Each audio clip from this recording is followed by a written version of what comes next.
Okay, let's go ahead and get started. My name is Professor Terry Clark, and welcome to our go-to training on measurements and conversions.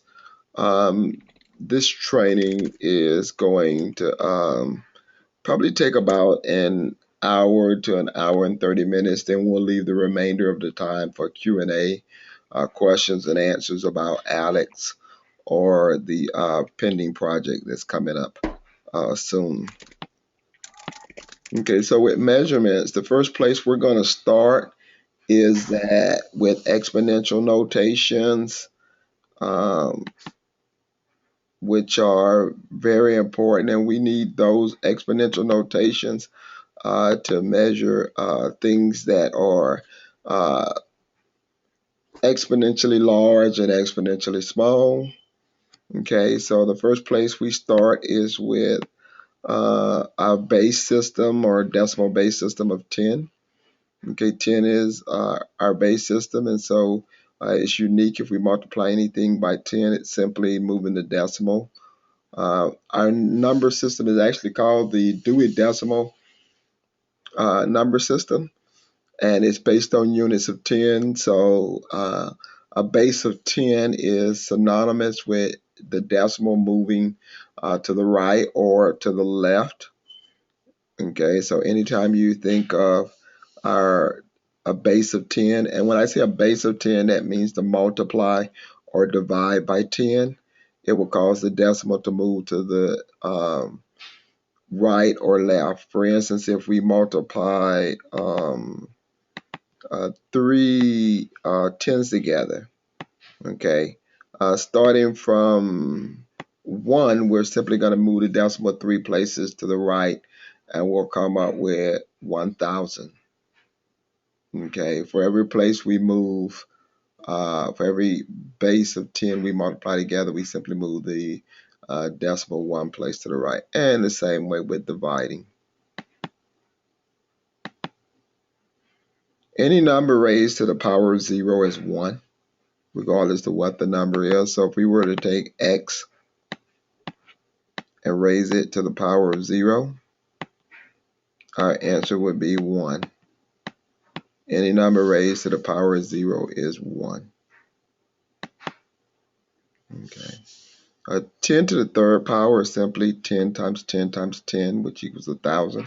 Or as I stated before, because 10 is our number system, we'll simply move the decimal 3 places to the right. Or another way of saying is we can drop 3 zeros behind 1. The same way with a -3. Okay, we'll move the decimal 3 places to the left, and that'll cause us to uh, drop 2 zeros in front of the 1. Okay, because where we're starting at is right here to the back side. This is where we're actually starting at. We're actually starting right here. This is our starting place. Okay, and from there we simply just go to the right 3 places. And so from here we go 1 place, 2 places, and 3 places right here. So we move 3 places. Okay, and then of course we could just do that, and we can see we're actually moving it 3 places because there's 3 numbers there.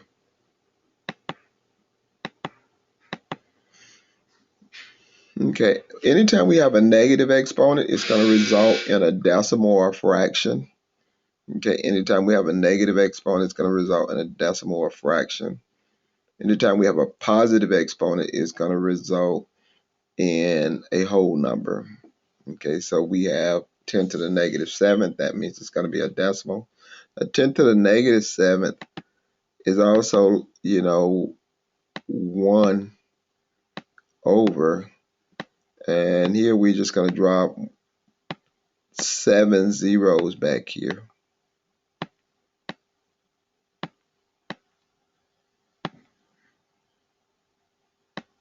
I got 6 and I got 7.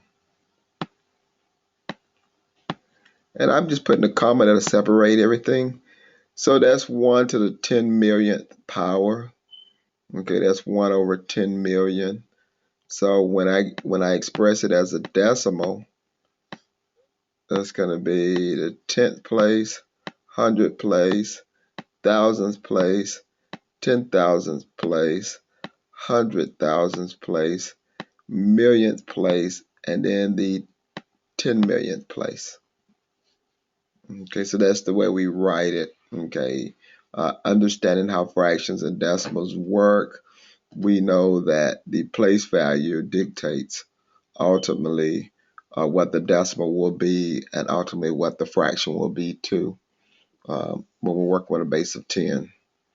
Okay, so if we've got 1 to the 10 million, 1 10 million, then that means it's going to be 1 over 10 million for the fraction.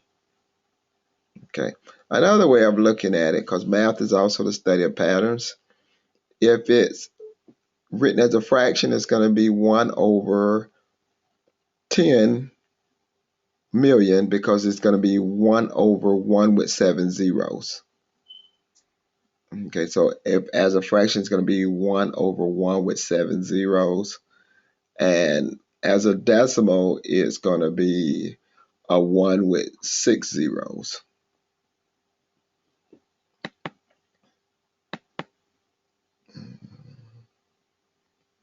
And of course, we could see the 10 million there. Okay, so the next problem needs to be written in fraction form and exponential form. Okay, so we kind of got a shortcut on this one. Okay, we already know that we have one less zero with the fraction, with the decimal. So we know that we're going to need 4 zeros with the fraction. That's the great thing about understanding patterns. Okay, with understanding patterns, you don't even have to know the rule. You just know what the pattern looks like. Okay, and so the pattern means that we got to have 4 zeros with the fraction because it's always one more zero with the fraction than with the decimal. And then I can look at that and say, okay, that's 10,000. Okay, and so if I'm going to write an exponential form, then I know now I can see I got 4 zeros here. So now I know that's going to be 10 like that. Now I can go ahead and just put it like this as 4 to the 4th power, but I could almost skip that step as well and then just put 10 to the negative 4th because I already said that, decimal form and fraction form, has negative exponents. So I know it's going to be a negative 4 there. But, from the rule, I have to look at this place value here. That's tenths, hundreds, thousandths, 10,000ths. Okay, so that's in the 10,000th place value. Okay, that's what the rule states. Okay, but some people prefer the pattern. Personally, I prefer the pattern. I don't really, I'm a guy, and so I don't like reading instructions. I like to just pull the stuff out of the box and go to work on it. Okay, so that's what the pattern helps me to do. The pattern helps me to say, oh, look, there's 3 zeros with the decimal. So with the fraction, there's going to be 4 zeros. I'm done. And there's 4 zeros, then that means that's going to be, 1 over 10 to the 4th power. And then because they're both fractions and decimal, that means it's going to be a negative exponent. So I can just say that's going to be 1. That's going to be 10 to the negative 4th power. And, just be done with it. Now if you're a wordy person or, a shopper or something, you may, you may, you may actually like, following along with the rule. Okay. But most of us don't really want to bother with that rule. We just want to look at the pattern, spot the pattern, just remember what the pattern says and do it that way.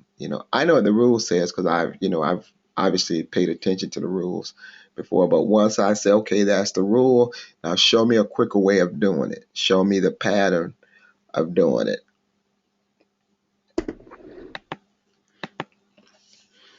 Okay, so power of 10. Okay, now this is leading us to scientific notation.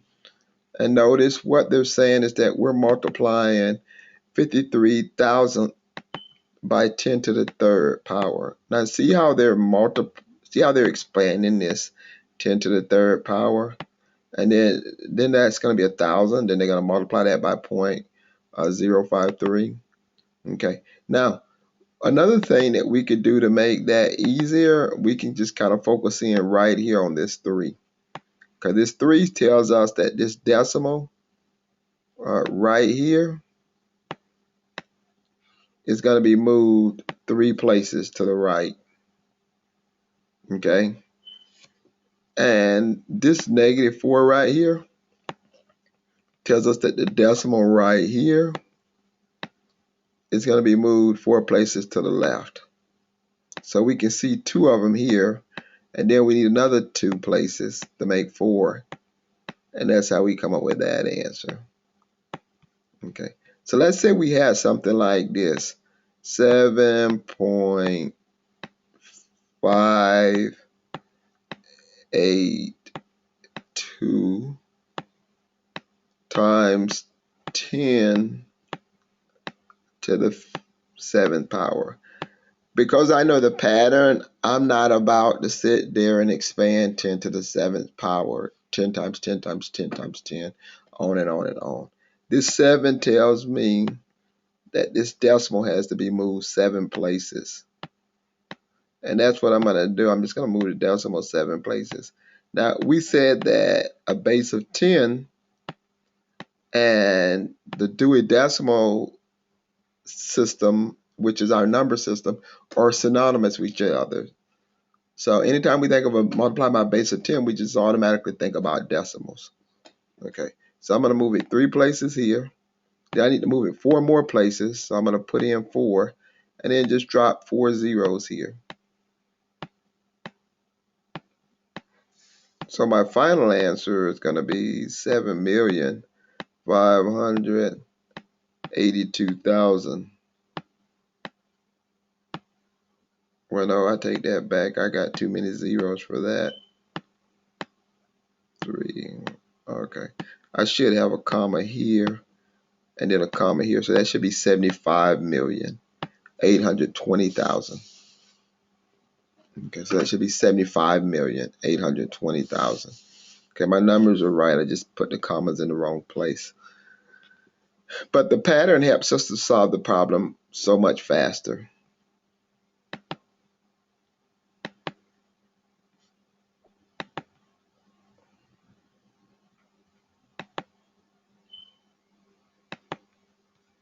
Guess it. Somebody have a question? Yeah, it's acceptable, Michelle. Okay, see, and now they're mentioning it down there. Exponents tell you how many places to move the decimal. Okay, so if you don't want to write really long numbers, we can use scientific notation. Here's a video here. What I'm going to do is I'm going to copy and paste this video for you guys. You can watch it at your own leisure. It'll help you remember the rules for exponents, for scientific notation. Scientific notation.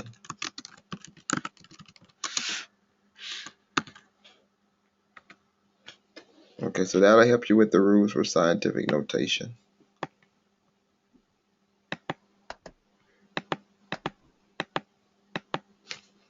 All right, so we have a number here, and it's a really massive number. The number of molecules in 18 grams of water. It's a lot. Okay, and then of course we can see it's going to be reduced down to 6.023 times 10 to the 23rd power. Okay, now where that 23 is coming from is we've got 3 places here: 6, 9, 12, 15, 18, 21, and 23. Okay, and so the decimal lands right behind the 6. Here's another really long number. and this one's exponentially small, and that's going to be 9.108 times 10 to the negative 28th power.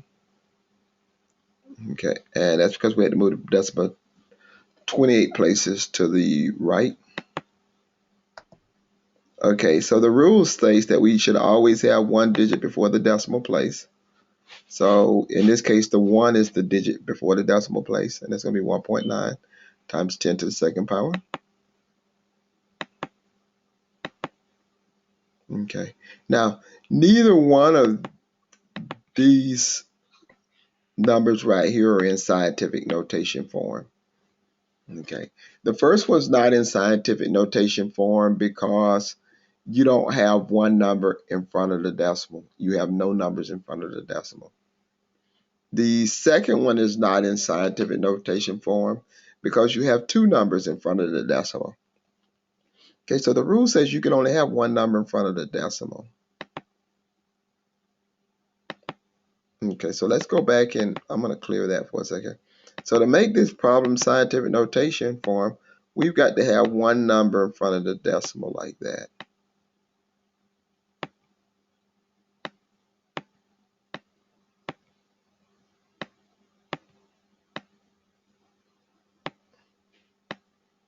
Okay, now what we did was we added a base to the 1.9. When we move the decimal 1 to the right, that's just like adding an exponent. So to account for that exponent, we've got to take 1 away from the power.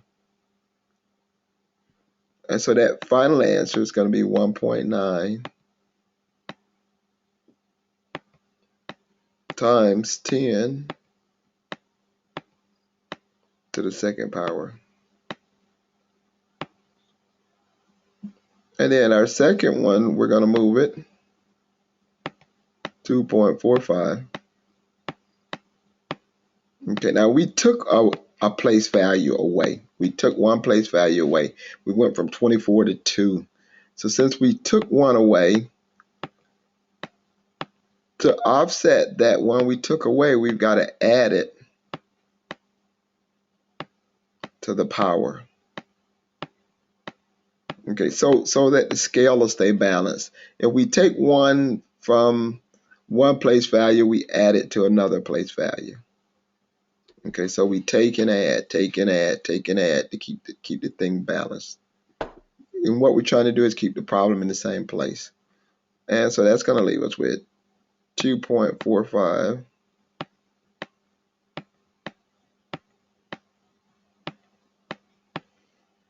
times 10 to the 26th power. Okay, so now they're both written in scientific notation form. Okay, they're both in scientific notation form. And once again, we got to have that first number has to have one number in front of the decimal. And that number can't be 0. It's got to be 1, 2, 3, 4, 5, 6, 7, 8, or 9. And it's going to be multiplied by 10 raised to some power.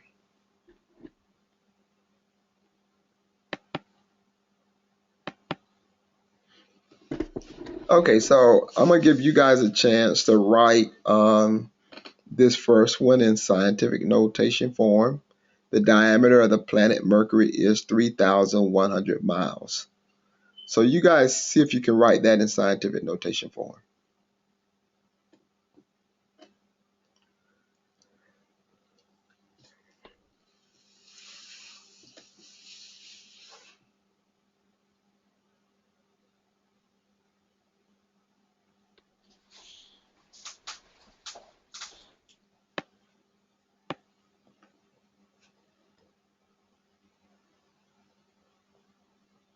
Okay, thank you, Chris.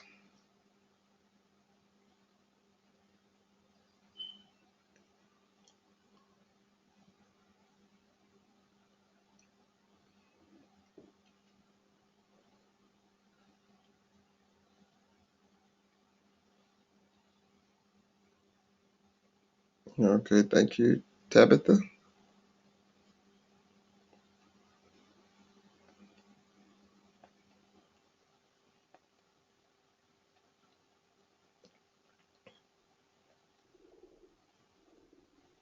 Okay, now I know we have 10 people in the go-to training, so how's everybody else doing on this problem?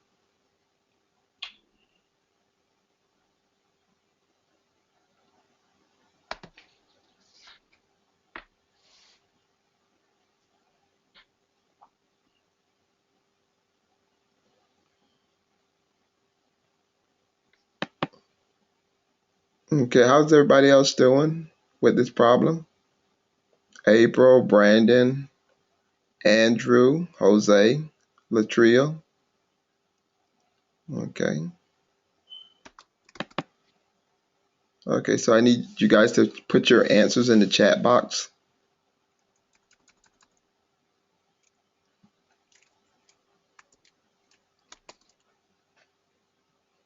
Okay, so if everyone can type in their responses so we can go ahead and check our work. All right, thank you, Brandon. Okay. All right, thanks, guys. Okay, so let's look at it.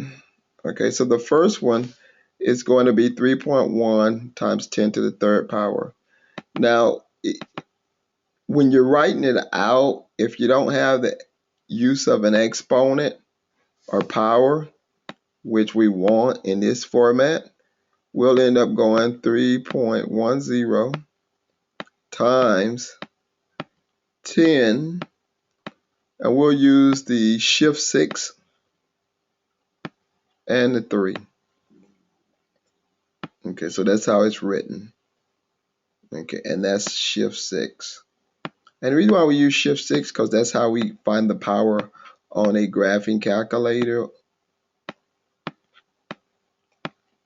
So that's the shift 6. So if you hit shift 6, that's how you put the power in. Okay, now most people already responded to the second one, so we're going to look at that one as well. And that's going to be 3.6 times 10 to the 7th power. Okay, and the reason why is because we moved the decimal 3, 6, 7 places. We know we can only have one digit in front of the decimal. And in this case, it's got to be 3.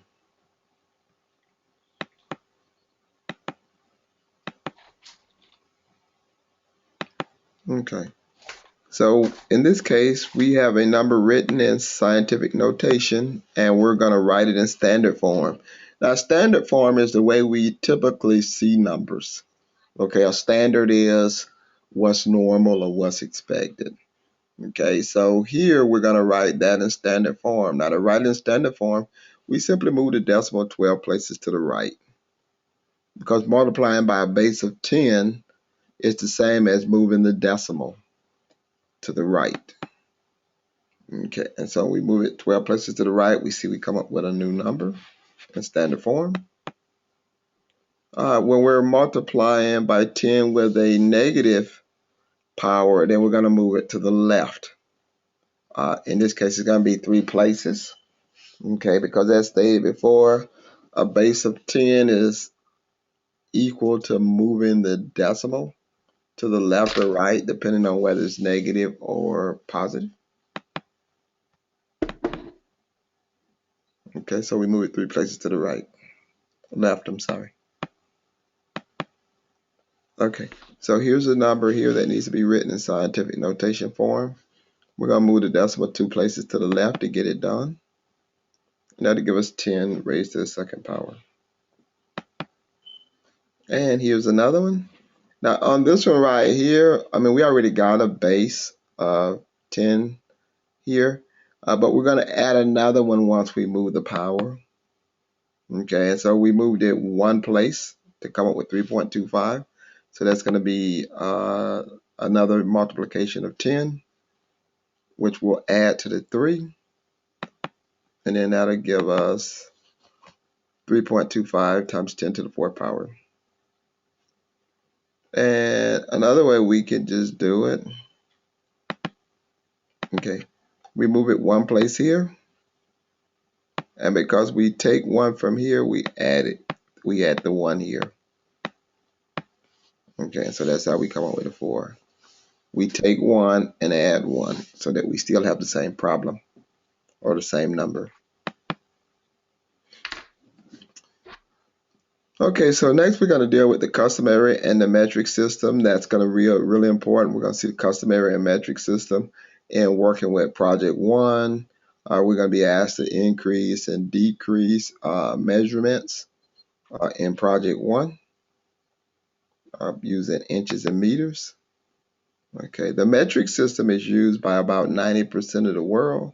Only 10% of the world uses the U.S. customary system, and that's the United States, Liberia, and Burma. Everybody else uses the metric system. Okay, now we'll use the metric system in the United States for medicine, food, and beverages.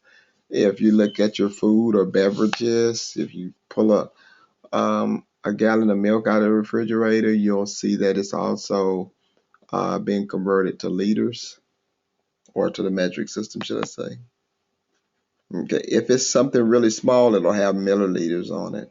If it's something bigger, it'll have liters on it. Okay, much like what we do with the customary system. If we're dealing with really long distances, we don't use inches or feet, we use yards. And in some cases, we don't even use yards, we use miles. So we use a measurement that's adequate for the distance that we're measuring or for the size that needs to be measured. Okay, with the customary system, we're going to notice that we've got a lot of different measurements. Okay, if you like fractions, you like the customary system. If you like decimals, you like the metric system. Because the metric system works with decimals, we would like to work with decimals with the customary system. We would like to work with decimals with everything. But the customary system has too many different units of measurement. Okay. To go from yards to feet, we're talking about a conversion rate of 3. To go from feet to inches, we're talking about a conversion rate of 12. To go from yards to miles, we're talking about a conversion rate, I want to say, of 1,760, because it's 1,760 yards in a mile. Okay, so we got a lot of different conversion rates for the customary. With the metric system, we only got one conversion rate, and that's 10. Okay, so that's why the metric is so good, because it's based upon our number system, which is 10. So to go from meters to grams is a conversion rate of 10. To go from, not meters to grams, to go from decimeters to centimeters is a measurement.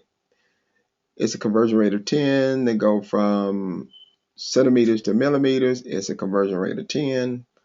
To go from hectometers to kilometers, it is a conversion rate of 10.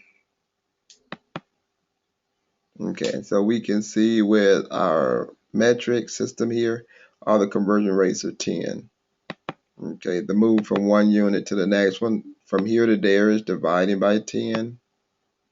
Okay, from here to here is multiplying by 10. Okay, you simply multiply by 10 and then multiply by another 10. So that's a multiplication of 10 twice. Okay, so with the and of course that's dividing by 10, so I'll just put divide by 10. But you notice everything is a base of 10. 10, 100, 1,000. So you just 10 times 10 is 100. 10 times 100 is 1,000. Conversion rate is 10. Now, we have a mnemonic to help us remember the metric system, and that is King Henry died Monday drinking chocolate milk. Okay, and that's to help us to remember the first letter in each one of the prefixes that we're having to move. Okay, and we'll look at those, which are going to be kilo, hecto, deca. The main, which is going to be the meters, the liters, or the grams. That's the main. Okay, so let's put that there. liters. We've got three main measurements: liters, meters,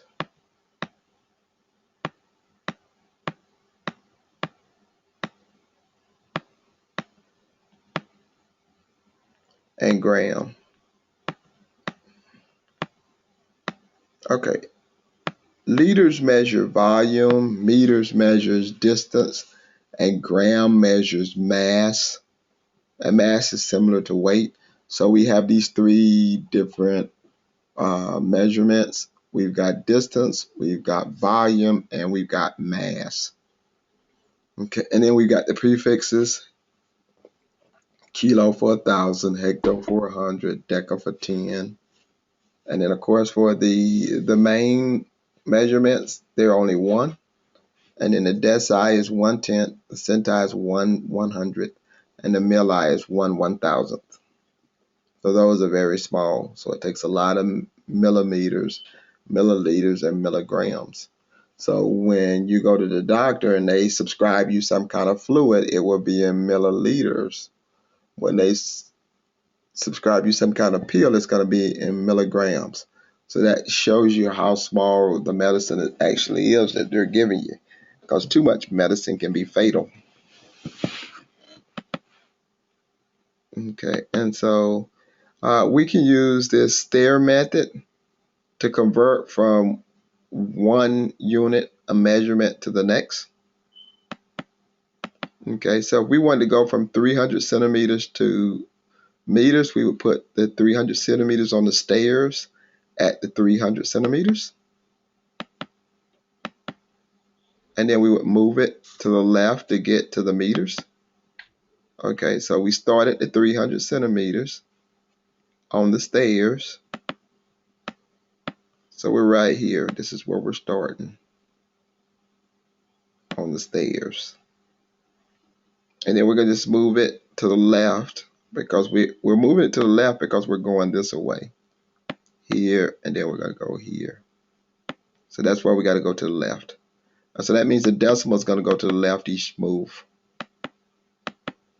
And so at the end, to go from 300 centimeters to meters is going to bring us to 3 meters.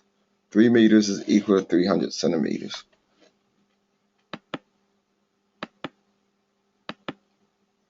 All right, to go from 9 kilometers to centigrams, we're going to start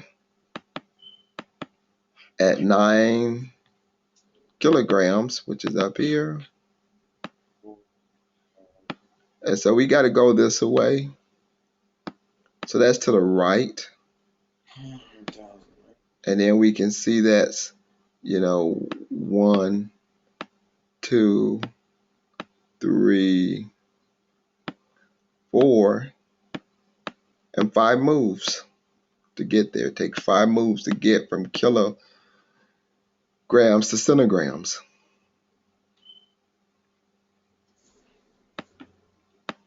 "90, 900, 9,000, 90,000, and 900,000. Okay, so that was quite a move.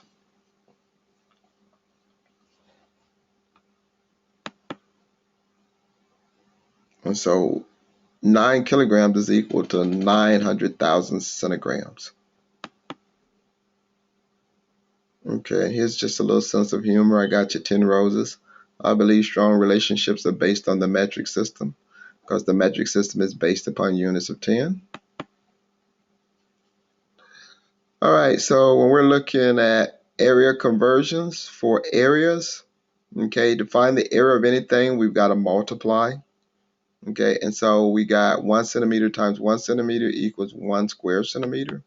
We always have to have that that unit of measurement. In this case, there's a difference between a centimeter and a square centimeter.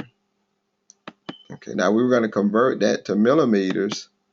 Then that's going to be 1 centimeter is equal to 10 millimeters. And so we're going to have 10 millimeters times 10 millimeters equals 100 square millimeters. So 1 centimeter is equal to 100 square millimeters. Okay, now we take that concept and we're asked to solve a similar problem. We have a rectangular field, has 3,400 kilometers long and 2,600 kilometers wide. What is the area? Okay, so before we can multiply the area, we got to convert the kilometers to meters. Okay, and so we know based upon King Henry died that the kilometers are our largest measurement. So to go from kilometers to meters, we got to move that decimal 3 places to the right, on that King Henry died Monday, because Monday is the main and the meters is our main measurement. So we're going to move it 3 places to the right, and then that's going to give us 340.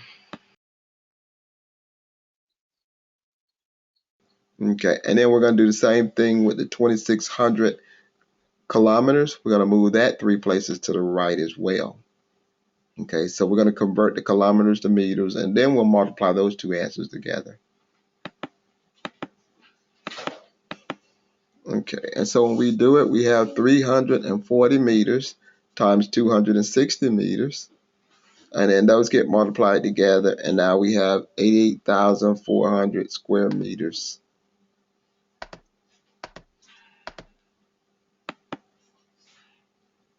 Okay, so here's a different type of problem dealing with the customary system. A cook needs 1 quart of milk for a recipe. How much is this in cups? Okay, so we have our conversion chart over here to the side. Okay, we can see where the quarts are when we look at our chart. Okay, and we're trying to get here to the cups. Okay, so the way we're going to do that is we're going to go 1 quart equals 2 pints. Okay, and 1 pint equals 2 cups. Okay, so 1 pint equals 2 cups, then 2 pints equals 4 cups. Okay, so 1 quart equals 4 cups. Okay, so here's our conversion rate. 2 pints equals 4 cups. Okay, so you guys see how I did that? 1 quart equals 2 pints, and then so that's going to be 2 pints times 2, and then that's going to give me 4 cups. The best way to remember conversion rates is to just figure out what the rate is, and then the rate is either going to be multiplied or divided. Okay, because we're working with pints, the conversion rate for pints and quarts is 2. The conversion rate for pints to cups is also 2. So we'll always be dividing by or multiplying by 2 to move from that unit to another one.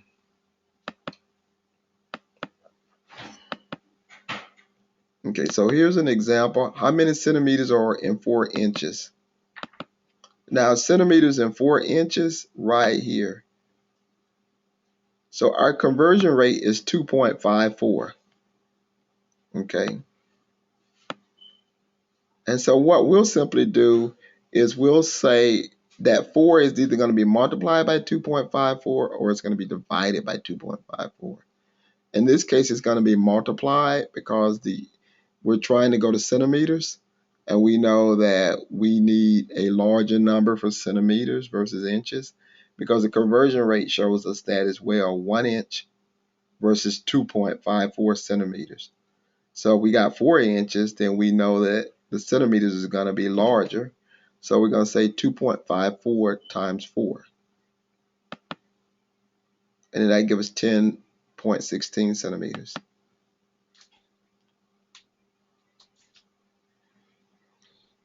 Now, the second question is how many inches are there in 25 centimeters? Okay, so how many inches in 25 centimeters? We still go back to this same conversion rate. So in this case, instead of multiplying by 2.54, we're going to divide by 2.54. So that's the way the process is always going to work. We're always going to end up multiplying or dividing by the conversion rate.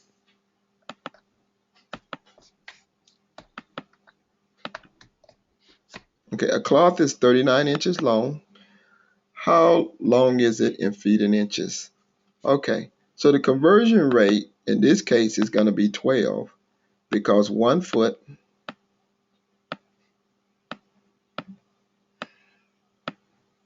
equals 12 inches.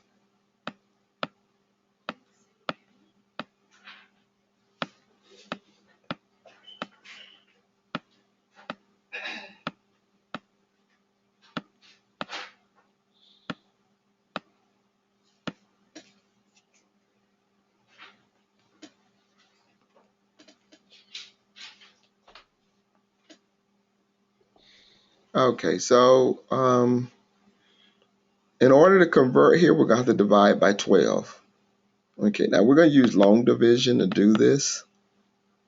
Okay, because if we use the short division, we'll come up with 3.25 feet. The 0.25 is not inches, that's 0.25 or a quarter of a feet. Okay, to get the inches, we would actually have to multiply that 0.25 by 12 because it's 12 inches in the feet.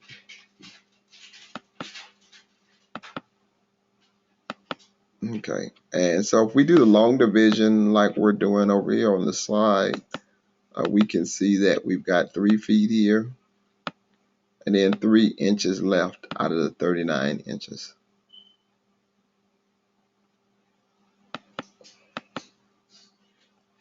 Okay, the length of a wall is 174 inches. How long is that in feet and inches? Once again, the conversion rate is 12. And so we're going to divide 174 by 12. And that's going to give us 14.5 feet. Now that half a feet you can also convert to inches. Okay, which is going to be 6 inches.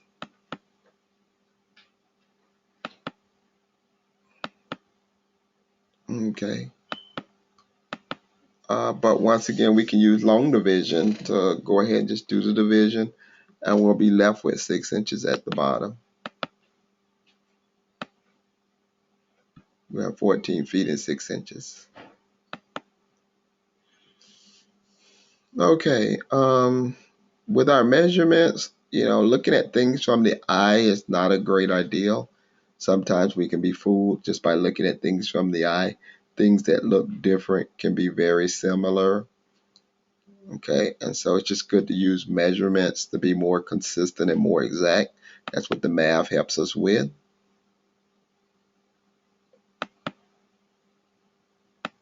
Okay, these are notes right here that we typically see for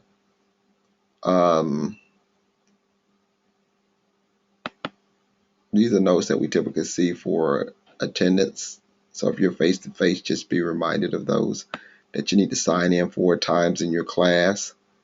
And that signing in is important because if you don't sign in, you get marked absent. And attendance is mandatory.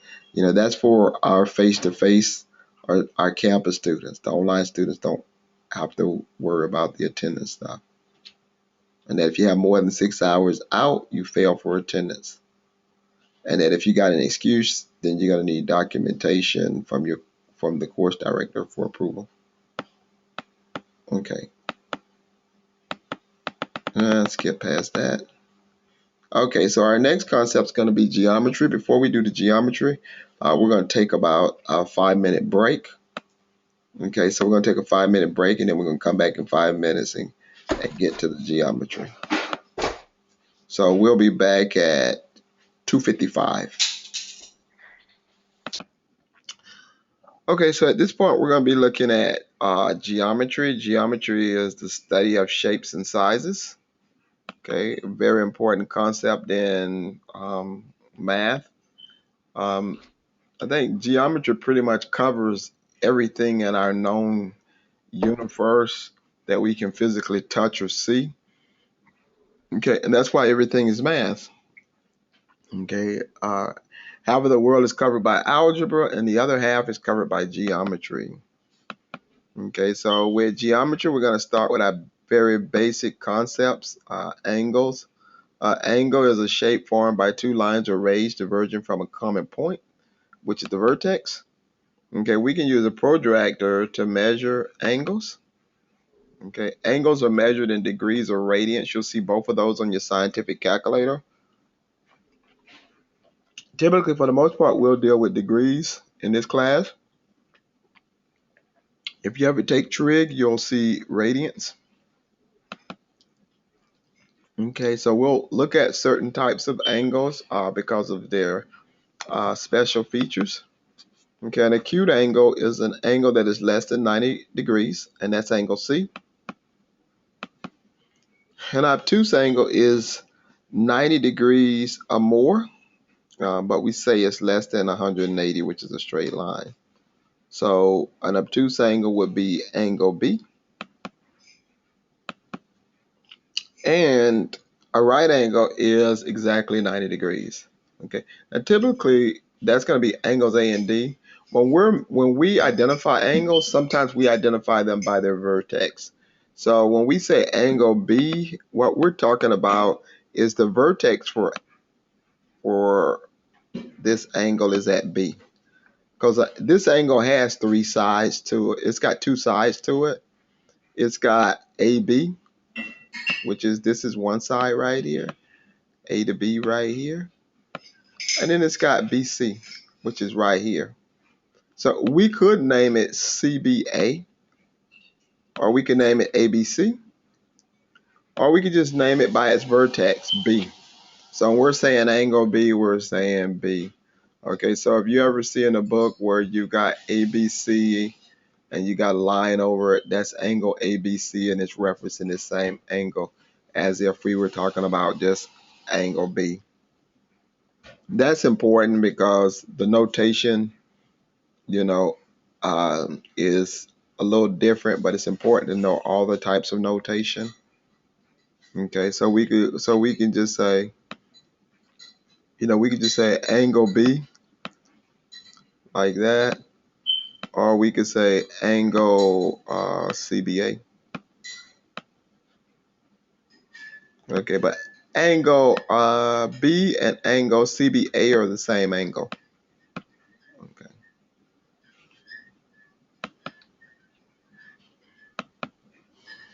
Okay, when we've got some other special angles, we'll work at supplementary angles, and obviously they're going to be important because supplementary angles, when we intersect a straight line, we're going to get a supplementary angle.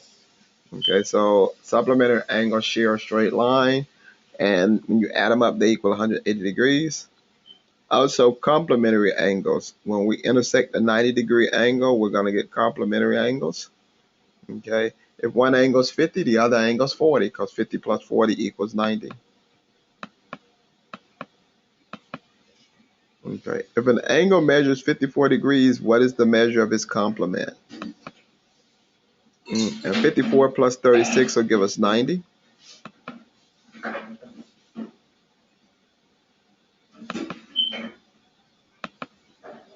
If an angle measures 112 degrees, what is the measure of its supplement?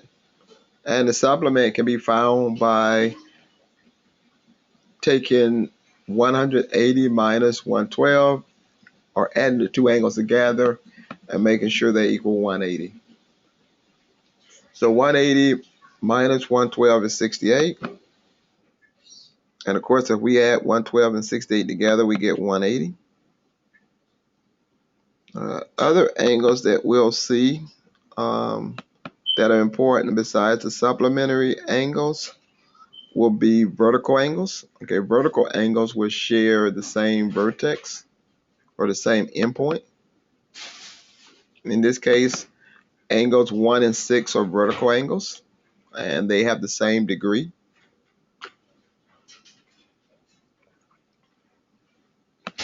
So angles 1 and 6 are equal to each other.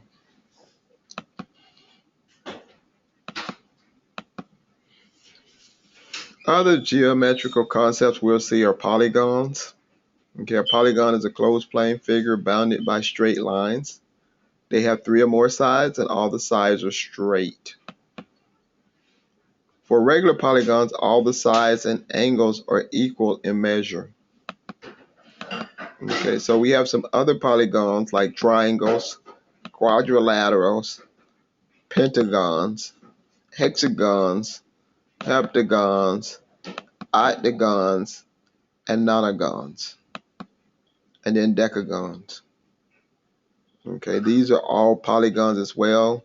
Okay, now the triangle and the quadrilateral.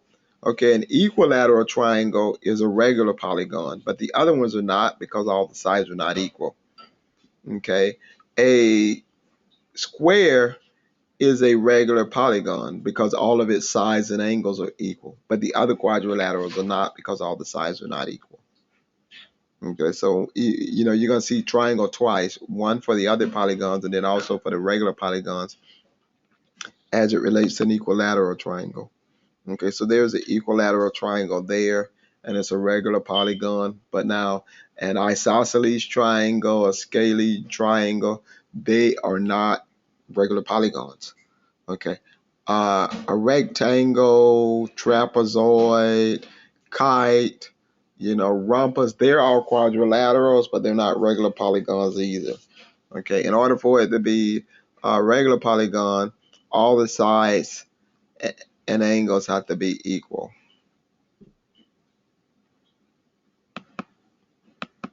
Okay, so we got three types of triangles. We've got scalene, isosceles, and equilateral.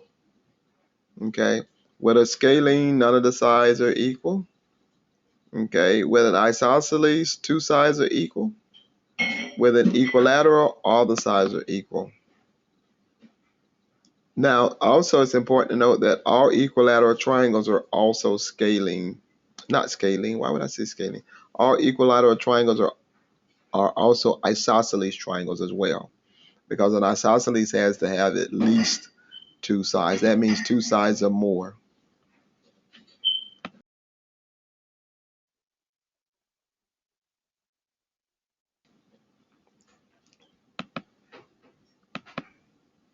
Okay, so when we classify our triangles, we can also classify them by their angles as acute, obtuse, or right. Okay, a right triangle has a 90-degree angle. An obtuse triangle has an angle that is more than 90 degrees. And an acute triangle has an angle that is less than 90 degrees. Okay. The sum of the interior angles for any triangle is 180 degrees. So if you add up all the inside angles of any triangle, it's going to be 180 degrees. Okay, so all these triangles, if we add up 35, 30, and 115, that'll be 180. If we add 50, 50, and 80 up, that'll also be 180.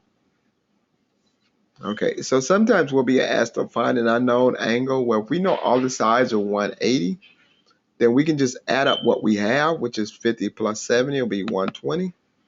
And so if we have 120 and all the angles have to add up to 180, then we're going to take 180 minus 120. So angle X is going to be 60 degrees.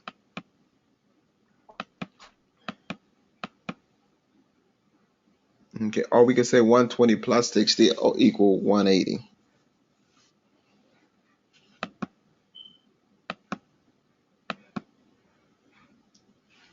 With quadrilaterals, we have a lot of them. They're polygons. The only one that's a regular polygon is the square, as we mentioned. All of the other ones are just other polygons. Okay, a parallelogram is a quadrilateral with two pairs of parallel sides. A rectangle is a quadrilateral that has all right angles. Okay, but the sides are not equal on a rectangle. We can see that.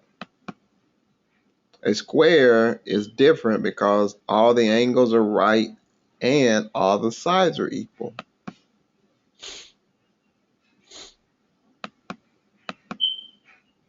A kite is a quadrilateral with two pair of equal adjacent sides.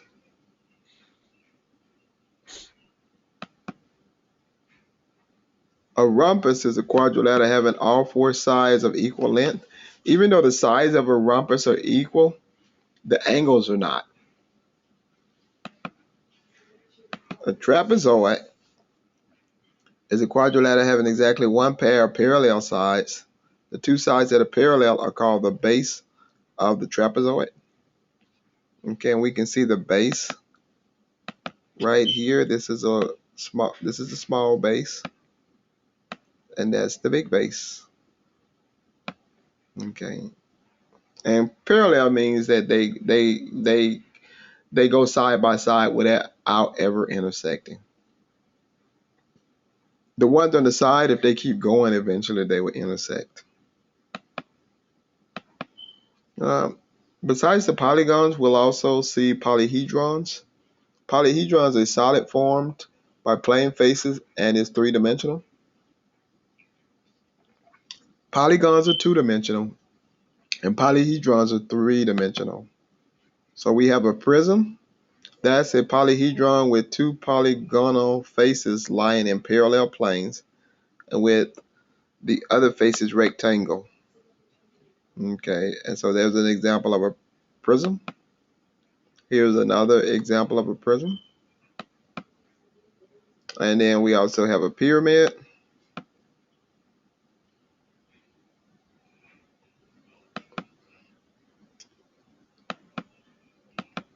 Other polyhedrons we'll see are cones. Okay, now the cone has a circular base. A cylinder is going to have a circular base too, but it's a prism with a circular base. And then a cube is going to be a prism with squares.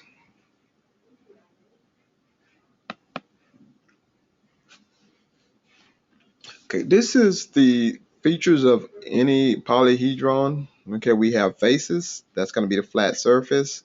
We have edges, that's where two faces meet. And we have vertex, and that's where three faces meet. That's the edge. Okay, so the vertex is the edge, the pointed edges. Okay. Okay, when we look at dimensional unit analysis, we have 1 dimension, 2 dimension, and 3 dimensions. 1 dimension is perimeter, 2 dimension is area, and 3 dimensions is volume. So anytime we're talking about the area of something, it's going to be squared. Anytime we're talking about the volume of something, it's going to be cubed. Okay, and if you look at anything, when you go to the store, like if you're trying to put carpet is going to be area, so that's going to be squared. Okay, if you're talking about a swimming pool, you're talking about volume, so that's going to be cube.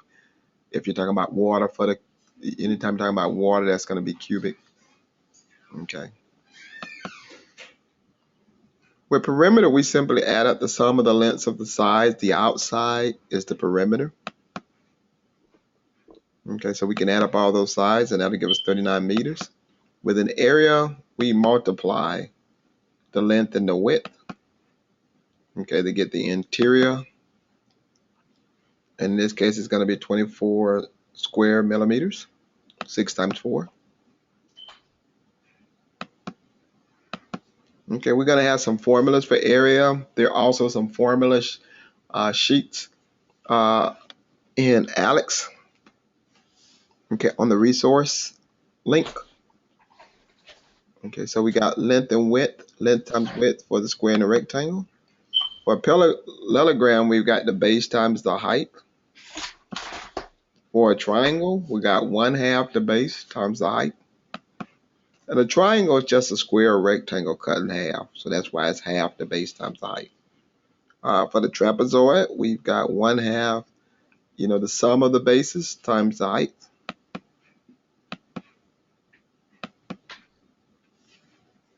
Okay, here we have a question. It says, find the perimeter and area of the square.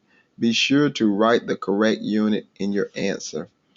Okay, so they're wanting us to find the perimeter. To find the perimeter, you can add up all 4 of these sides. Okay, and then to find the area, you just multiply the 2 sides together. So you just multiply 26 times 26. Or we can say 26 squared because all the sides are the same anyway. Okay, so the perimeter is going to be 104 yards when we add up all 4 sides. Or we can just say 4 times 26 because we know multiplication is a shortcut for adding. And then to find the area, we're going to simply say 26 times 26, or 26 squared, which will give us 676 square yards. Now notice with the perimeter, our unit of measurement is just yards. With the area, our unit of measurement is square yards. Okay, now that one thing can cause the whole problem to be wrong. So we have to be meticulous and careful when we're solving these types of problems and we're being asked to provide correct answers. Putting down 104 will be an incorrect answer. You have to put down 104 yards because that could be 104 anything. Okay, and we never assume anything in math. Okay. All right, so here we go. The area of a rectangle garden is 6,600 square feet. If the length of the garden is 88 feet, what is the width? Okay, so in order to solve this type of problem, first thing we're going to do is we're going to just go ahead and say the length of, it's a rectangular garden. So I'm just going to go ahead and draw a rectangular garden. And the area is, the entire area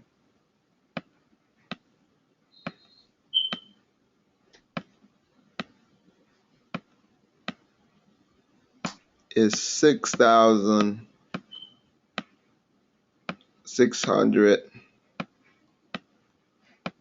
square feet. Now, when I see that 6,600 square feet there, I know that it's already been multiplied together because the only way you come up with square is when you multiplied it.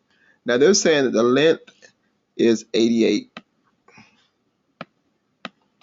And then they want to know what the width is. Well, I don't know what the width is because they didn't tell me. Okay, but I do know what the formula is. The formula is A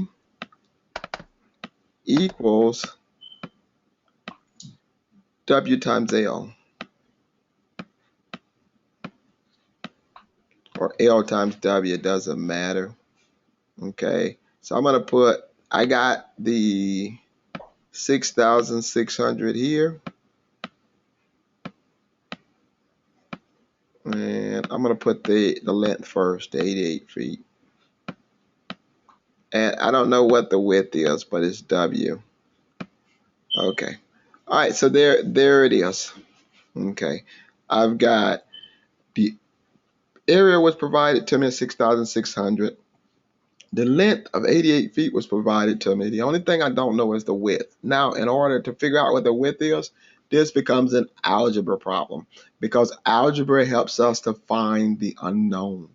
That's what algebra is for. So if you're ever working with anything in the real world or life and you don't know what the unknown is, and you're going to have to use math to find the unknown, you'll be working with algebra because algebra helps us to find the unknown. You know, if I need to make $700 in 4 days, and I know how much I make an hour, but I don't know how many hours I need to work, that's an algebra problem because algebra will help me to find the unknown hours.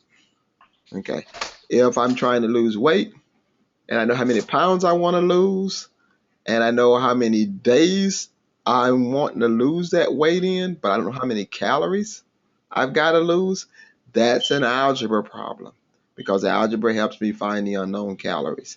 So in this case, this becomes an algebra problem. Now, the reason why I went over that like that, because that's important, because sometimes in geometry, sometimes in trig, sometimes in statistics, sometimes in financial math, even though we're not in algebra, we're going to have to use algebra. And so if we know what algebra is for, when we come across a problem where algebra is required, we'll say, hey, look, I don't know what I'm looking for here. I'm going to have to use algebra to find this unknown.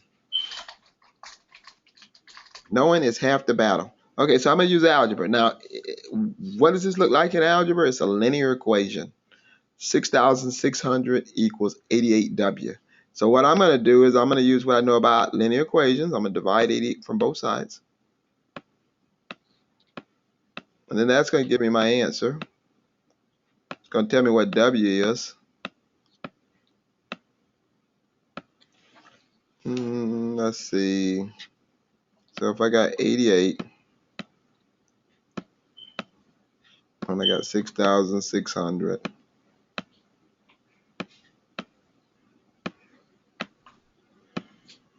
Okay, I can try 8 first. 8 times 8 is 64, but when I go 8 times 8 and I got to carry the 6, then that's going to take me over.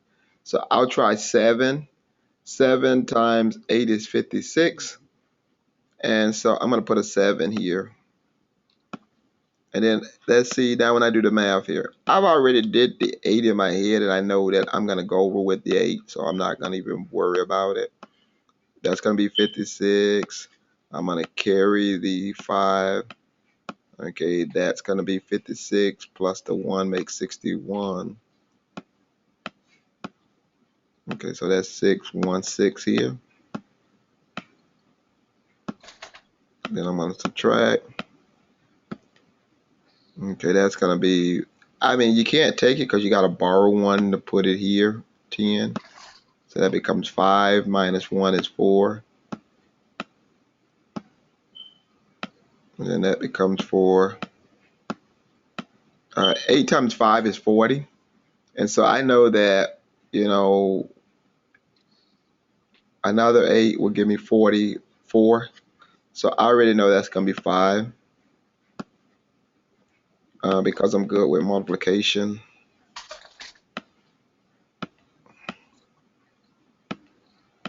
Okay, so there we go. And then 5 times 8 here is 440.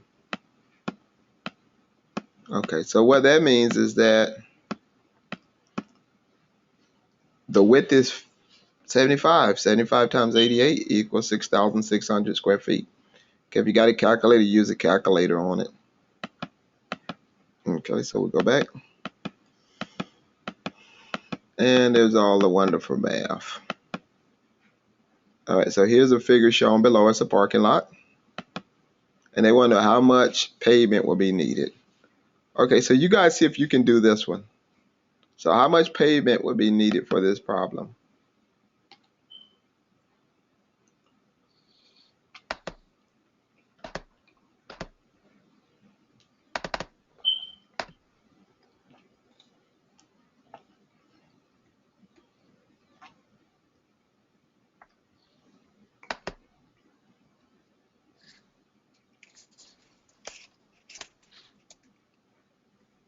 Okay, thank you, Chris.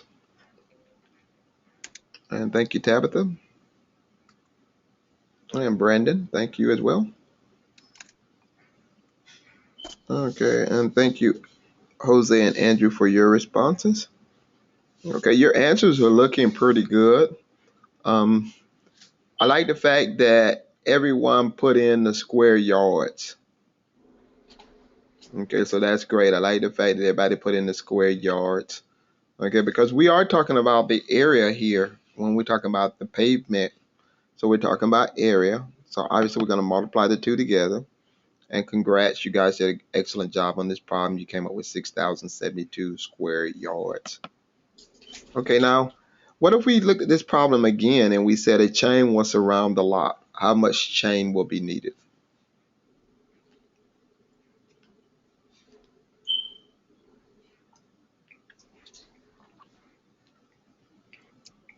Okay, thank you, Sophie.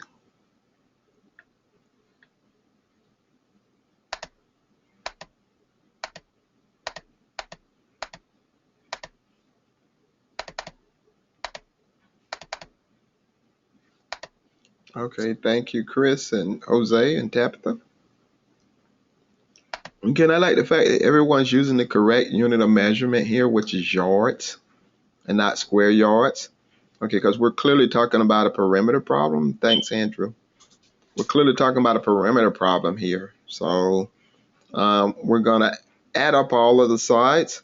Now, there's also a formula that we can use on rectangles. Okay, does anybody know what that formula would be?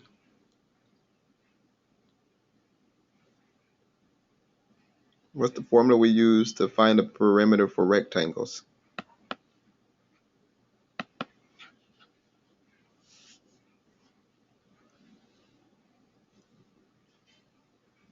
Okay, excellent. Thank you, Brandon.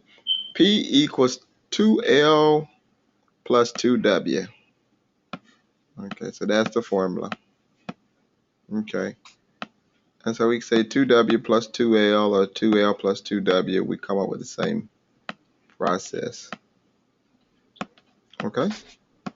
And that's because the addition is commutative. It's okay to move things around when we're working with addition. Okay, but excellent, Brandon. Thank you. Okay, so that's the formula we can use to get there faster.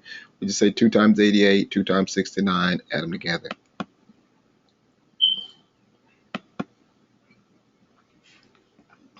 Okay, so here's a similar problem. It says Robin will walk around the field. Which measure would be used in finding how long it will take? It will be perimeter because the walk around the outside of the field is going to be perimeter. The field would be covered with pavement. Which measure would be used in finding the amount of pavement? That's clearly area because we're covering the inside of the field.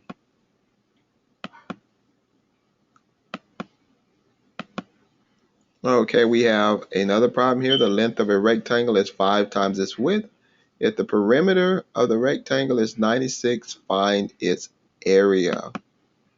Okay, so when we set this up, this is the information we know. We know that the length equals 5 times the W, and we know that we have the width. And so now we have the perimeter of the rectangle is 96 meters. So here's our formula. 2L plus 2W equals 96. We don't know what L is, but what we're going to do is replace L with 5W. Okay, and this is algebra. This is called the substitution property. Anytime two things equal each other, you can replace one with the other. So the length is equal to 5W, so we can take out the length and we can put in 5W. Okay, that's the substitution property. From there, we'll perform more algebra. We'll multiply the 2 times 5W, and then that'll give us 10W plus 2W. We'll add the 2W and the 10W together, and then that's going to give us 12W equals 96. Then we're going to divide both sides by 12, and then that's going to tell us that W equals 8. Okay, so that lets us know what the width is. Now, in order to find the length, we can go back to what we knew about the problem originally. The length is 5 times the width. So if the width is 8, then 5 times 8 will give us 40 for the length. We can then take the width and the length because we have to remember what our problem originally asked us. It asked us to find the area, not to find the length, not to find the width, but to find the area. So what we did is we indirectly looked at the length and the width in order to find the area. And from there, that's going to give us 40 times 8, which is going to give us 320 square meters. Okay, we have another problem here to find the area of a triangle. That's going to be 1/2 the base times the height. Okay, that's the formula we'll use. The base in this is the bottom part, which is going to be 18, much like the base of a container. And then we'll have,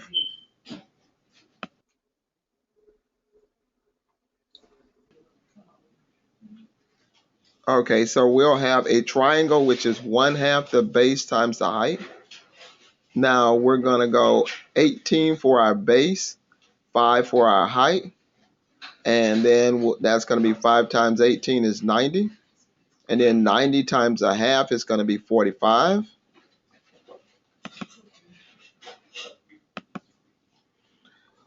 And that'll give us 45 square centimeters. Now we have another problem here. It says find the area of a triangle below. Be sure to include the correct units in your answer. Okay, our base is 25. Our height is 6.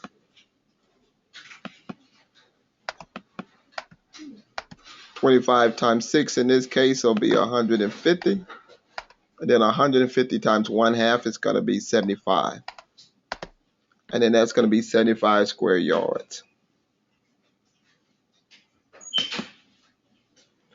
Here we're going to be working with circles. Circles are a little different than your polygons in the sense that we're going to have to work with pi.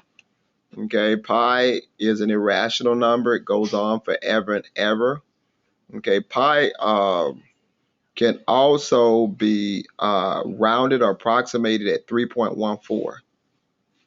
Okay, there's some other concepts that we need to understand about pi. Okay, the radius, which is half the circle. Okay, and the diameter, which is all the way through the circle. Okay, so those are going to be concepts that we're going to need to know when we're working with a circle.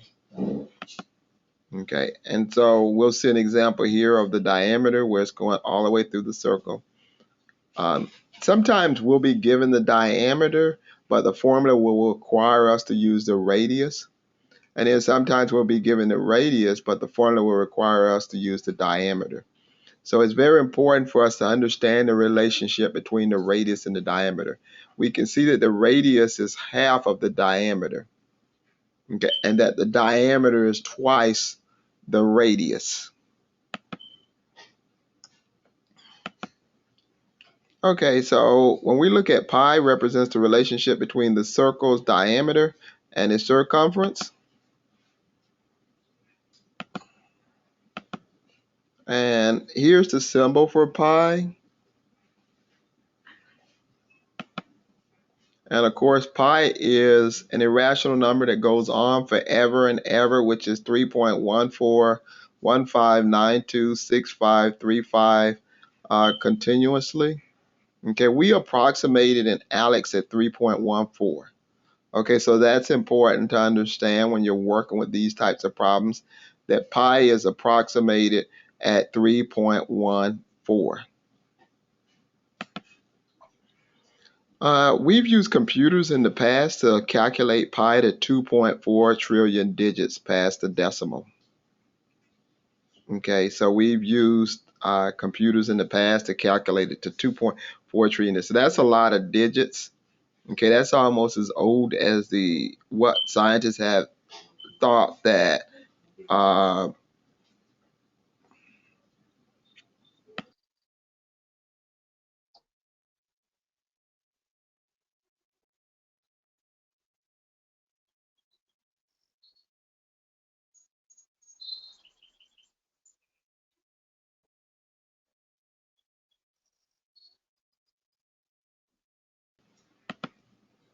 all right, so pi is an irrational and it will continue infinitely without repeating.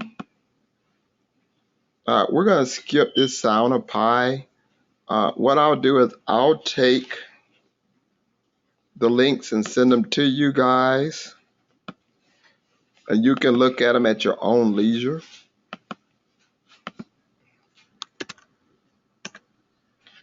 I don't know how that came up.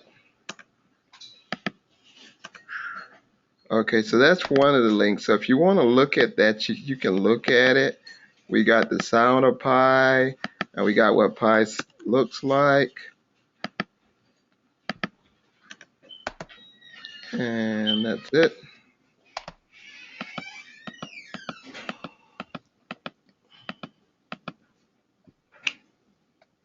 All right, so let's see here. Here we have an example of a circle where we're working uh, with a pizza, and we want to know what is the circumference and the area. And so we're going to use 3.14 for pi. And then here we're not going to round our answer. It needs to be exact. Okay, so we have pi at 3.14. And pi will always be 3.14. And the radius is given to us at 5 in this case. Okay, now we talked about the relationship between the radius and the diameter. The diameter is always twice the radius. So if the radius is 5, then the diameter is going to be 10.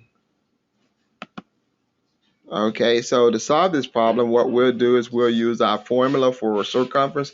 And we got two formulas for the circumference. We have 2 pi r, and then we have pi d. Okay, so with pi d, we can simply say 3.14, okay, times 10. Or we can say 2 times 3.14 times 5. Okay, either formula will work. If we went 3.14 times 10, we would come up with 31.4. If we went 3.14 times 5 times 2, we would still come up with 31.4. And then that's going to be 31.4 inches because our unit of measurement, according to the radius, is inches. We can see that in our circle. Okay. If it was feet, then we would make sure we put feet. Okay. The circumference is like the perimeter. The unit is going to be a single unit in this case, just inches. You know, it wouldn't be square or cubic. It'd be power of 1. For the area, it's going to be pi r squared. Okay, in this case, the radius is 5. And here we're going to square 5. And then that's going to give us 25 square inches times 3.14. Okay, and so we got 3.14 times 25 square inches. That's going to give us 78.5 square inches.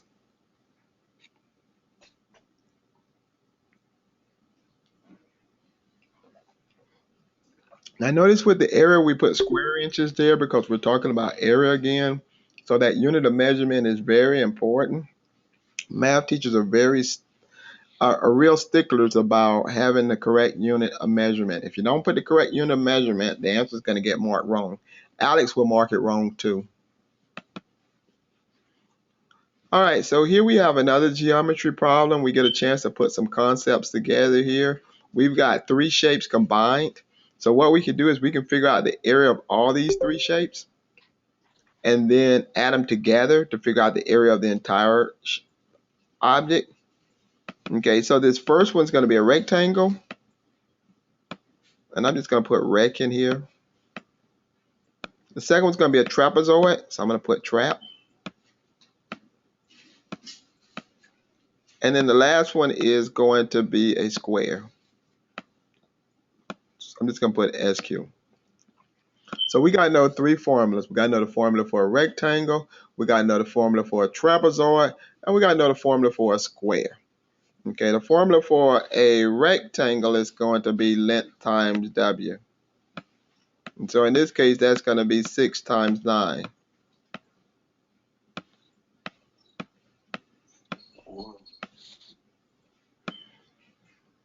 And then the formula for the area of a trapezoid is going to be 1/2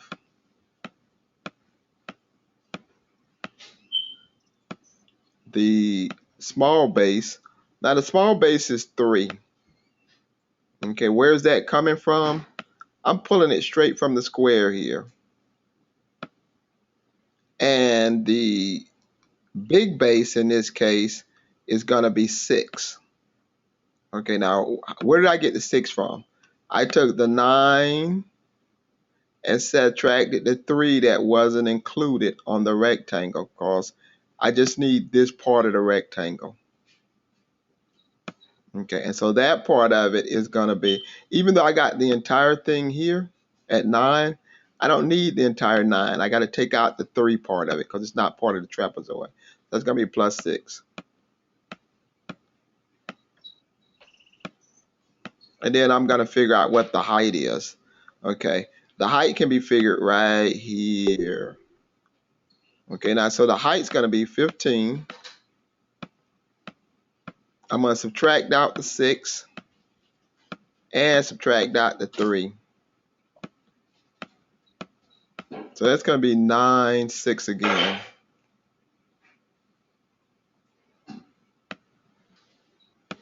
Okay, so that's the way it's going to work. Okay, now all that's multiplication. Okay, this one right here will be 54, so that's going to be fun and easy. I can use the commutative property to move the 1/2 and the 6 next to each other and just end up with half of 6 is 3. And then 3 plus 6 is 9. And then that's 27. Okay, now that's important because if you cut 9 in half, you're going to have 4.5. And then you're going to be multiplying 4.5 times 6, so you're going to be swimming in decimals. Okay, I mean, if you don't mind taking those extra steps, then, you know, that's fine. Okay, so we've got that, 27. And then the last part we need is the 3 times 3. Or we could also say 3 squared, because 3 times 3 is 3 squared. So that's 9. Okay, so then at the end we add all that up. We got 27 plus 9 is going to give us 36. And then 36 plus 54 will give us 90. Okay, and so that's the way you work a problem like this. Okay, they'll give you all of your dimensions for each shape directly or indirectly. Okay, so it's sort of like a crossword puzzle. You've got to be looking on all sides to figure out, you know, what those dimensions are that you need to bring together in order to work your formula. Okay, so let's go through it. So they cut the shapes and break them up. And there we go, 90. Now, even though we had 90, notice that the answer is 90 square centimeters. That's important because after we do all that work, if we don't say 90 square centimeters, Alex is going to mark it wrong. And that's not going to be a good thing. You know, it's challenging when you do that much work to get a wrong answer. It's frustrating too. Okay, how are you? And that's where, you know, some of the math anxiety starts to kick in with, you know, I did so much work and I spent so much time on it and I worked Yeah, hard I on went it, to but I got the check wrong before I answer. I don't get the math. before I could Okay, so we just cancel it. want to make sure She that, ended up running the you credit know, card, and we're it was like some teenage making girl. sure that we're not making these small Guess it was mistakes that are going to cause you. frustrations later on. I called the manager, and so she did a refund me. So I figured out Okay, we have another the problem. We're getting to the more $50 complicated stuff now, so things are going to be, you know, we're getting to the end of this go-to training, you know, so I thank everybody for bearing with me. All right, so we're going to look here. We got a rectangle piece of paper with a length of 24 centimeters and a width of 10 centimeters, has 2 semicircles cut out of it as shown.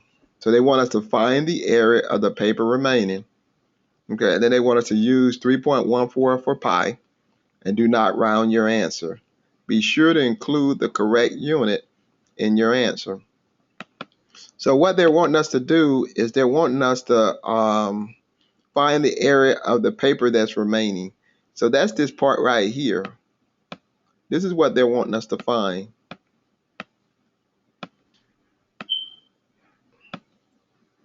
They want us to find this part right here.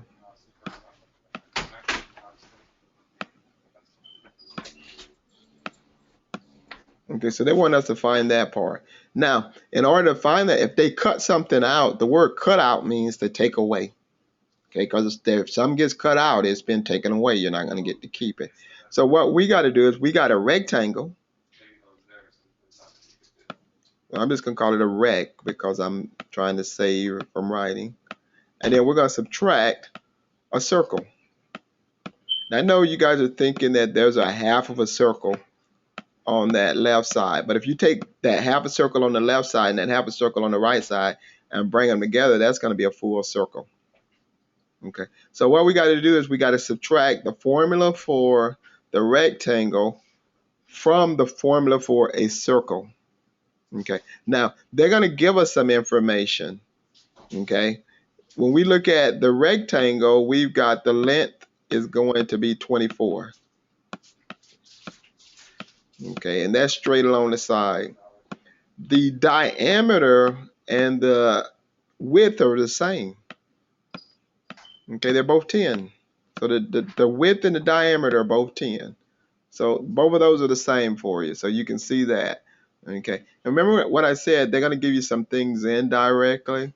Okay. But even though they're giving you the diameter, you can't, on this problem, it says find the area of the paper remaining. So since we're finding the area, we can't even use the diameter. We've got to take the diameter and use it to find the radius because the formula for a circle's area is the radius squared times pi.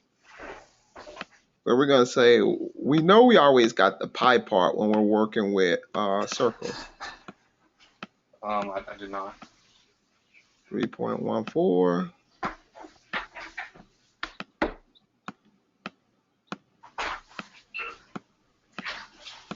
And radius is going to be 5 squared.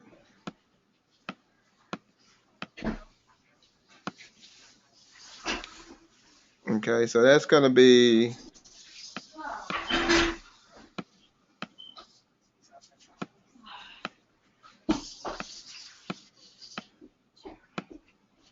and then that's going to be 3.14 times 5. Okay. And then I'll just keep it there until it's resolved.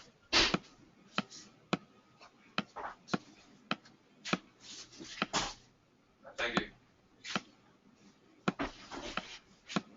Okay, and then when we take the 3.14 and multiply it times 25, then whatever we come up with for an answer for that, we'll end up subtracting it from the 240. And then that's going to give us square centimeters in this case. Okay, Chris is saying that it's going to be 161.5.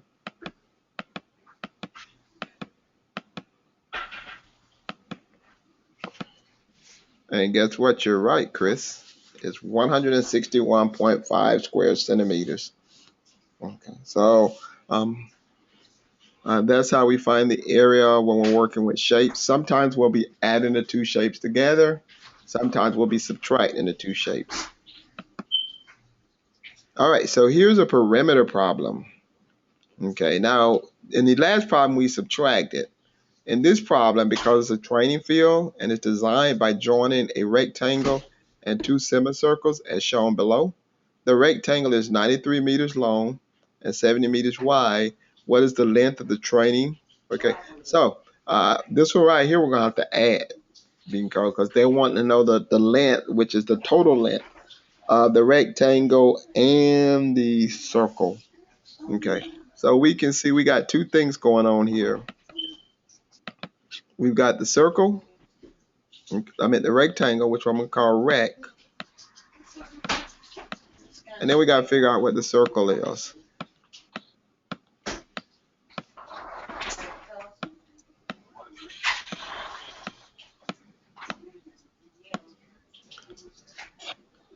Okay, so we don't have to figure out the entire perimeter of the rectangle because the inside part of the rectangle, right in here, it's on the inside. It's not even on the outside. The circle is the outside part.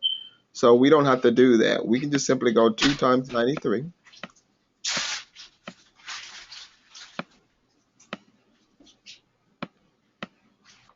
And that's going to equal 186.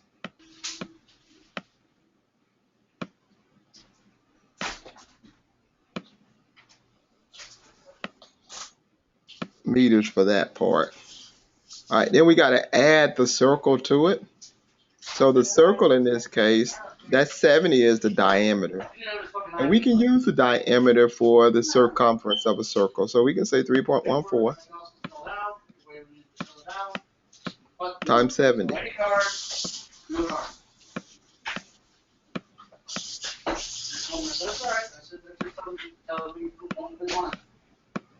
And so we got 28. 7 makes 9. And then 3, 21. And then that's going to be 20. That's going to be 219. Because that's 70 times 3 is 210. So I knew it's going to be close to that. And then we'll add the 186 and the 219.8 meters together. And that'll give us 405.8 meters. Chris, you are on a roll. Yeah.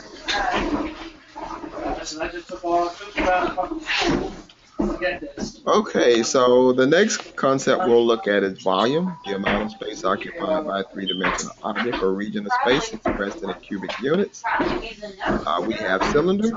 Okay, now notice anytime we are talking about, we got a circular shape in this cylinder, and we can see it right here because this is a formula for the area of a cylinder.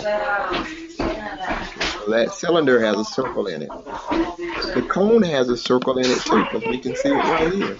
I don't understand why they would do that. R squared. The prism does not. The prism has a base, which is the base in this case is going to be the length times the width. They call her to verify. The length times the width. And she should have said right then. The length times the width times the height. Father, put him on the list. And then the cube is going to be s cubed. God, how? And that's the three sides multiplied together. And of course, a rectangular prism. Now, when we say B for base, that's the length times the width.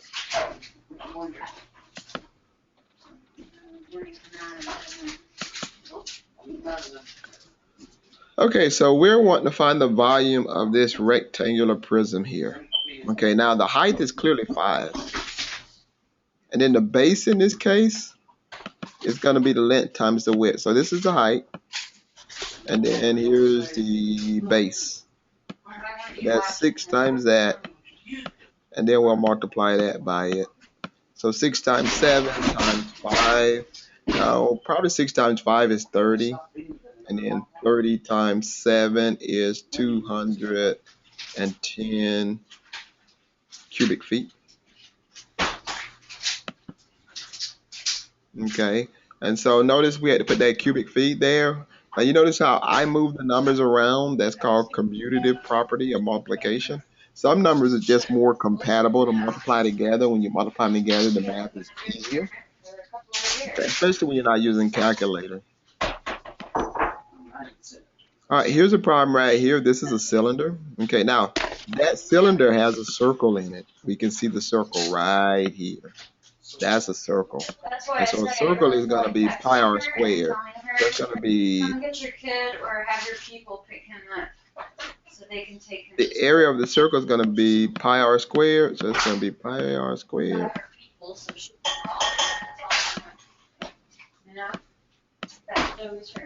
And then all we have to do is just multiply for the volume. Just multiply the height to it.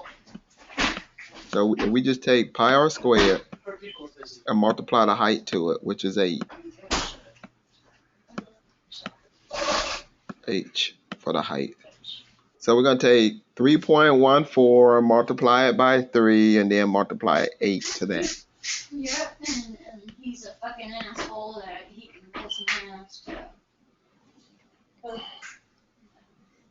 Okay, and so when we do that, 3.14 times the square of 3, which is 9, multiplied by 8 is going to give us 226.08 cubic inches. Okay, but anytime you see a circle, just remember with a circle, you're going to do pi r squared. Okay, so no matter what shape it is, if it has a circle in it, it's going to be pi r squared. All right, guys, that is the end of the lecture component of our class. Okay, so now we're going to move off into the, with our remaining time, which we don't really have any time left at all. I'm going to put don't save on that and shut that down too. Okay, we don't have, okay, so at this point, what I want to do is open up the floor for any questions about the project, because the project is really pending. It's coming up soon, and we want to make sure that you guys are doing well on the project. And if anybody has any questions about the Alex, okay. Now, I made a link specifically for my questions. Which of this? Okay, so you got a link. All right, let me see if I can pull it up, Chris. Okay, let's see. All right, you got multiple doors. Okay, the first one looks correct. One, because that second one, you don't have a door to move from one room to the next one. You actually have to go outside the building. Right, right. Yeah, it has two doors. Right, that's correct. Yeah, but they have to share doors, I don't know if I'll Chris, be back because you got to be able to move from one room to the next room. and stuff, but I'll probably be back.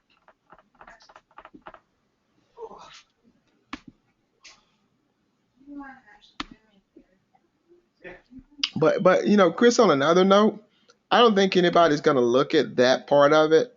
I mean, if you wanted to do it that way, nobody's because I mean, we didn't say there. I don't think I don't think they said exactly where the doors had to be, did it? Oh. Okay, now if it said that the door had to be on the interior wall, then it needs to be on the interior wall. I don't need it. You are just that bigger, and I just want to throw layers. Oh, yeah, here. It says I'm such a sticker because I'm the only one that's going to eat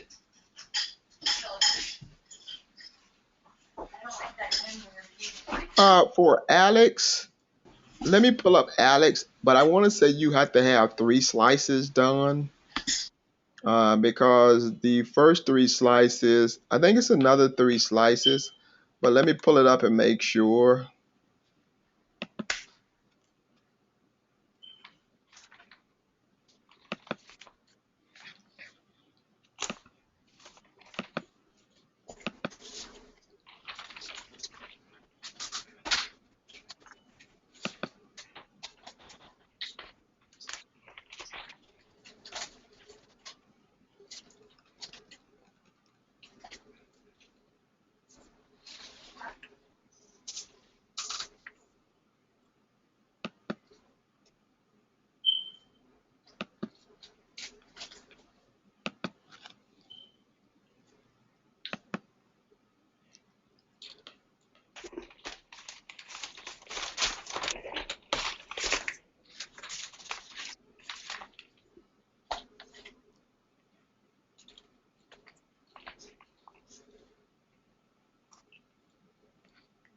And we're talking about module two, correct?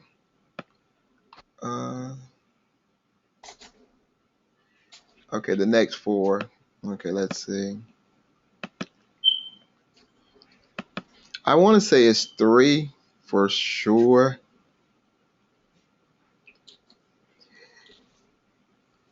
Yep, it's three.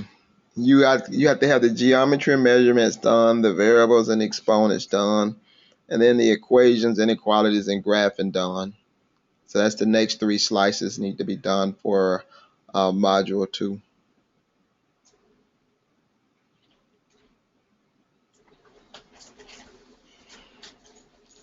Okay, now guys, on another note, on Wednesday I'm actually going to be on vacation. I know that it says that I'm scheduled to have a go-to training, but I'm not going to have that go-to training because I'm going to be on vacation. What I'm going to do is I'm going to send out a link for a recording of a go-to training that I had uh, in another month pertaining to what I would actually be covering on Wednesday, and I'm going to forward that to everyone that's registered for the go-to training.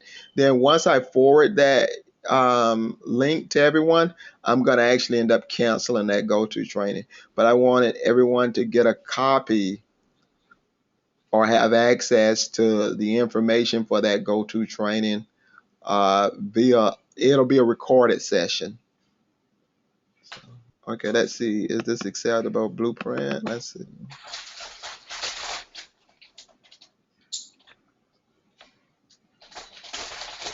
Okay, let's see. All right, Brandon, it's looking pretty good so far. Let me see if I can get to it closer because my eyes are like, let's see if I can zoom into it.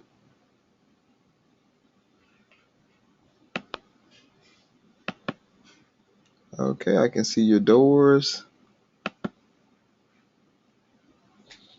Okay. Yeah, everything looks pretty. Okay, I think you got a walkway or something. Okay, I see two doors.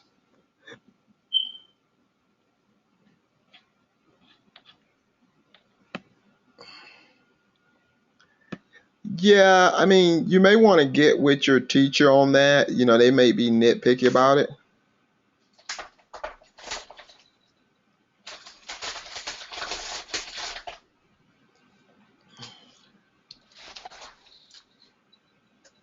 Yeah, so you may, yeah, Brandon, you may want to get with your teacher about it and find out if that's okay. I mean, I wouldn't take off for it, because I mean, it didn't say that for say the rooms had to be connected.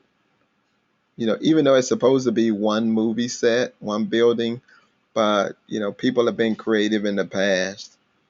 So you may want to, just, well, you know what? Let's do this right here.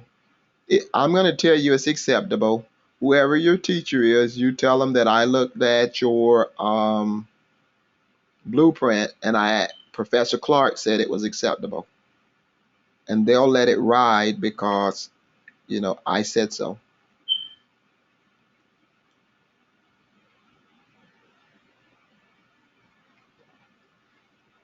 Okay, not a problem. Okay, guys, it's 4:01. Any other questions before we close out this go-to training?